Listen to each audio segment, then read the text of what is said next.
আল্লাহ, আমি আপনাকে কোথায় হারিয়ে ফেলেছি? আমি তো আপনাকে পেয়েছিলাম, তাই না? তাহলে আজ আমি কি করছি? আপনার জন্যই তো আমি দুনিয়ার মোহ ত্যাগ করতে চেয়েছিলাম। আমি তো ক্ষণস্থায়ী সুখ চাইনি। তবু আজ কেন আমার হৃদয় আপনাকে অনুভব করে না? আল্লাহ, আমি তো দুনিয়ার লোভ করিনি। আমি শুধু আপনাকেই চেয়েছি। প্রতিটি সম্পর্কে, প্রতিটি ভালোবাসার প্রাপ্তির বদলে আমি শুধু আপনাকেই চেয়েছি।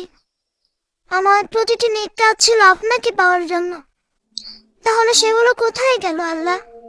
আমার জীবনের সেই সুন্দর সময়টা কোথায় হারিয়ে গেল, যখন আমার হৃদয় আপনাকে অনুভব করত, যখন ঘুম ভেঙে শুধু আপনার জন্য নামাজে দাঁড়াতাম? আর আজ জেগে থেকেও আপনাকে স্মরণ করি না।